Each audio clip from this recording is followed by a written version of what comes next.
ان کو ان کے چھاتیوں تک دبا دیا جاتا اور سر پہ آرا رکھ کر چیر دیا جاتا۔ تم سے پہلے لوگوں کو لوہے کی کنگھیوں سے، ان کے گوشت، ان کی ہڈیوں سے جدا کر دیا جاتا۔ تم چھوٹی سی مصیبت پر میرے پاس آ گئے۔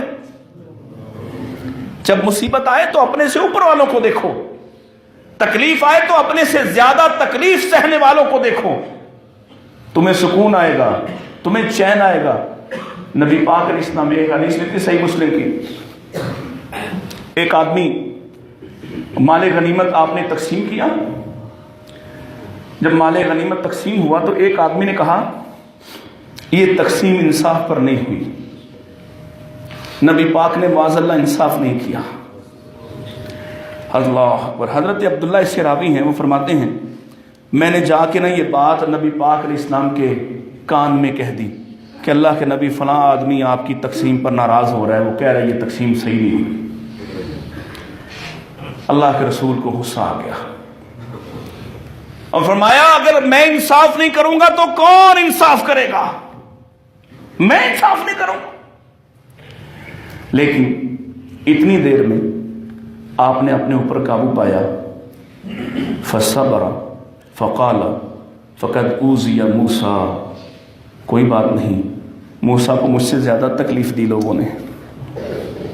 جب تکلیف آئے تو تکلیفوں میں بھی جو اپنے اوپر ہیں، جن کو زیادہ تکلیف آئی ان کو دیکھو، تمہاری تکلیف کم ہو جائے گی۔ مصیبت آئے تو اپنے سے زیادہ مصیبت زدہ کو دیکھو، نعمت چھن جائے تو پھر اپنے سے کم جن کو نعمت ملی ہے ان کو دیکھو، تمہیں تسلی ہوگی۔ مصیبتوں سے چھٹکارا پانے کا ایک ذریعہ اور طریقہ ہے۔ اللہ اکبر۔ اور آخر میں جب مصیبتیں ٹل جائیں نا تو کیا کرنا ہے؟ جشن منانا ہے، جشن صحت منانا ہے، آوارگی کرنی، مرد و زن کی محفلیں جمع کر کے گانے سننے۔ مصیبت ٹلے تو یہی کرتے ہو، سیر کے لیے نکلنا ہے۔ اور اللہ کے بندے جب مصیبت ٹل جائے، جب غم ہٹ جائے تو اللہ کا شکر ادا کرو، اللہ کا شکر ادا کرو۔ پھر شکر کے بارے میں بتا دیا ہے الشکر حارس النعمہ، شکر نعمت کا چوکی دار بن جاتا ہے۔ فما یکون لسبب زوالها، ہر اس زوال کے سبب کے سامنے شکر کھڑا ہو جاتا ہے، کبھی زوال نہیں آتا ہے۔ شکر کرو۔ اللہ کے رسول علیہ السلام کو اللہ نے فتح عطا کر دی نا، وَلَقَدْ نَصَرَكُمُ اللَّهُ بِبَدْرٍ وَأَنْتُمْ أَذِلَّةٌ، کمزور تھے، مصیبت آ گئی تھی، اللہ نے فتح دے دی تو آپ نے، اللہ فرماتا ہے ہم نے فتح دی ہی اس لیے ہے فَاتَّقُوا اللَّهَ، کہ تم اللہ کا تقوی اختیار کرو، لَعَلَّكُمْ تَشْكُرُونَ، کہ تم شکر گزار بن جاؤ۔ کیا کیا تھا نبی پاک نے واپس آ کر؟ 70 ان کے مارے گئے، 70 قیدی بنا کر لے آئے۔ کیا کیا تھا؟ ہماری قوم بھی تو مناتی ہے نا 1965 کو، شکر کا طریقہ ہے نا۔ اور رسول اللہ صلی اللہ علیہ وسلم نے کیسے منایا؟ اللہ نے فتح بدر کو یوم الفرقان کہا، عظیم فتح قرار دیا، لیکن اللہ کے رسول علیہ الصلوۃ والسلام واپس آتے ہیں، رمضان ختم ہوا ہے، اللہ نے آپ کو خوشی کا موقع دیا، عید الفطر کے احکامات نازل فرمائے، عید الفطر کا دن ہے، صبح کا وقت ہے، آقا نے اعلان فرمایا چلو باہر نکلو، میدان میں جمع ہو جاؤ۔ یہ فتح بدر کی خوشی میں اللہ نے آپ کو عید عطا فرمائی۔ اور عید کیسی؟ نہ کسی نے ہاؤ ہو مچایا، نہ شور و شغب کیا، نہ کسی نے شراب پی، ساری دنیا اکٹھی ہو گئی، مرد و زن، اور اللہ کے نبی اسلام کی امامت میں لوگوں نے اللہ کے سامنے سجدہ کیا ہے۔ جب مصیبت ٹل جائے، زوال ختم ہو جائے، دکھ ہٹ جائے تو شکر کرو۔ یہی رسولوں کا طریقہ ہے۔ حضرت نوح علیہ السلام، ان سے کہا گیا تھا جب تم کشتی پہ سوار ہو جاؤ تو کہو الحمدللہ الذی نجانا من القوم الظالمین، اللہ کا شکر ادا کرو کہ اللہ نے ظالم قوم سے تمہیں نجات عطا کی ہے۔ ہم جب مصیبت ٹلتی ہے تو کیا کرتے ہیں؟ اللہ کو بھول جاتے ہیں۔ اور سنو، دو باتیں میں عرض کر دیتا ہوں۔ مصیبت آئی تھی حضرت عائشہ رضی اللہ تعالیٰ عنہا پہ، کتنی بھاری مصیبت تھی ایک عورت کے لیے، اور پھر ام المومنین کا مقام پانے والی عورت کے لیے اس سے بڑی مصیبت کیا ہو سکتی ہے؟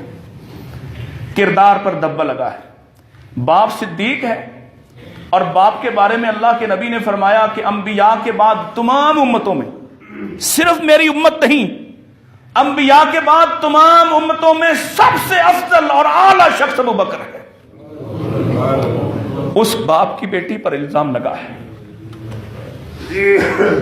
دکھ کی ان گھڑیوں میں دکھ بڑھتے چلے گئے، اپنے قریبی بھی ڈاواڈول ہو گئے۔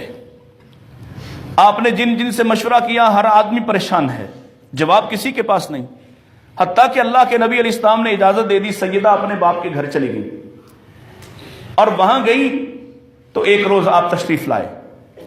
سیدہ فرماتی ہیں کہ میری آنکھیں خشک ہو چکی تھی رو رو کر، ہر وقت کچھ کھاتی پیتی نہ تھی، پڑی رہتی تھی اور روتی رہتی تھی۔ یہ میرے ساتھ ہوا کیا ہے؟ نبی پاک علیہ السلام کی محبوب زوجہ، اور نبی کو عالم الغیب جاننے والوں یہ بات بھی تو بتا دو، نبی کو علم غیب ہوتا تو اپنی بیوی کو اتنے دن پریشان رکھتے؟ زمانے والوں کی ایسی ایسی تلخ اور پریشان کن باتیں سنتے، اتنا دکھ اٹھاتے، حتیٰ کہ آپ فرماتی ہیں میرے پاس آئے تو آپ نے فرمایا عائشہ اگر کچھ ہو گیا ہے تو اللہ سے معافی مانگے۔ سیدہ فرماتی ہیں یہ بات میرے لیے اس سے بھی زیادہ تکلیف دیتی کہ اللہ کے نبی میرے بارے میں شک میں پڑ گئے ہیں۔ آپ فرماتی ہیں کہ میں اللہ سے شکوہ کروں گی، میں تو یعقوب علیہ السلام کی طرح بس انما اشکو بثی وحزنی الی اللہ۔ فرماتی یہیں بیٹھے بیٹھے اللہ کے نبی علیہ السلام پر وحی نازل ہوئی، آسمان والے نے پیغام بھیجا اور پیغام بھیج دیا کہ ھذا بہتان عظیم، یہ تو بہت بڑا بہتان ہے۔ کیوں نہیں ایسا ہوا نبی کہ آپ نے جس بدبخت الزام لگایا آپ اس سے گواہی طلب کرتے؟ کیوں نہیں ہوا ایسا؟ وہی آئی، اللہ کے رسول اسلام نے فرمایا ابشری یا عائشہ، عائشہ بشارت ہو تجھے، تیرے لیے اللہ نے قرآن نازل کر دیا ہے، خوش ہو جا۔ سیدہ فرماتی میری ماں بھی پاس بیٹھی تھی، مجھے کہتی ہیں عائشہ اٹھ اللہ کے نبی کا شکریہ ادا کر۔ میں نے کہا میں اللہ کے نبی کا نہیں اللہ کا شکر ادا کروں گی جس نے مجھے سچا کروایا ہے۔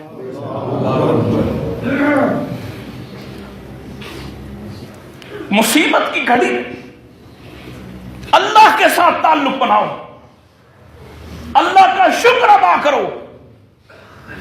اللہ اکبر۔ اور آخری بات، مصیبت آئے چلی جائے تو خوشیاں منانے کی بجائے دوبارہ جب اس کے پلٹ کے آنے کا امکان ہے تو اس کی تیاری کرو۔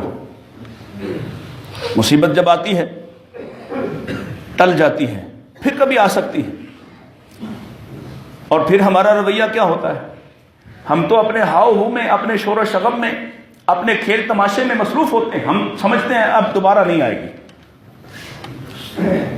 اللہ کے رسول علیہ السلام نے بنی اسرائیل کے ان 3 آدمیوں کا ذکر کیا ہے جن میں سے ایک گنجا ہے، ایک پھل بحری والا ہے، برس کا مریض ہے، اور ایک اندھا ہے۔ اللہ نے فرشتے کو بھیجا اور فرشتہ اس کے پاس آیا، پھل بحری والے کے پاس، بتاؤ تمہاری خواہش کیا ہے؟ کہتا ہے لوگ مجھ سے نفرت کرتے ہیں، میری تو ایک ہی خواہش ہے کہ کسی طرح میرا یہ جسم ٹھیک کر دیا جائے، یہ نشان ختم ہو جائے، یہ جو پیپ بہتی رہتی ہے اس کی جگہ نئی جلد آ جائے، میں صاف ستھرا ہو جاؤں۔ فرشتے نے فمسح علی وجہہ، اس کے چہرے پہ ہاتھ پھیرا اور یہ ٹھیک ٹھاک ہو گیا، خوبصورت رانا ہو گیا۔ فرشتے نے اگلا سوال کیا، بتاؤ تمہارا پسندیدہ مال کیا ہے؟ اس نے کہا کہ مجھے اونٹنی دے دی جائے تو میں بڑا خوش ہوں۔ اللہ کی طرف سے فرشتے نے اس کو ایک 10 ماہ کی حاملہ اونٹنی دی۔ پھر وہ گیا گنجے کے پاس، گنجے سے جا کے کہا کہ تم بتاؤ تمہارا کیا حال ہے؟ اس نے کہا لوگ مجھے چھیڑتے ہیں کہ تمہارے بال نہیں ہیں، میں بڑا شرمندہ ہوتا ہوں. کیا خواہش ہے؟ کاش میرے بال پہلے جیسے ہو جائیں. فرشتے نے اس کے سر پہ ہاتھ پھیرا, اس کے بال پہلے سے بھی حسین بہتر ہو گئے. کہا تیری پسندیدہ چیز کیا ہے؟ کہا مجھے گائے کا مال بڑا پسند ہے. اسے حاملہ گائے دے دی گئی. تیسرا بندہ اندھا ہے, دیکھ نہیں سکتا, اس کے پاس فرشتہ گیا. بتاؤ بھائی تمہاری مصیبت بڑی ہے, تم کیا چاہتے ہو؟ وہ کہتا ہے کہ جب سے پیدا ہوا ہوں کبھی زمین کو دیکھا ہی نہیں ہے, آسمان کو دیکھا ہی نہیں ہے, رنگ و نور سے واقف ہی نہیں ہوں. اگر میری نظر ٹھیک ہو جائے, بصارت ٹھیک ہو جائے تو میں اللہ کا بڑا شکر گزار ہوں گا. فرشتے نے اس کے چہرے پہ ہاتھ پھیرا, اس کی نگاہ ٹھیک ہو گئی. کہا اب تیری پسند کا مال کیا ہے؟ وہ کہتا ہے الغنم, بکریاں دے دو.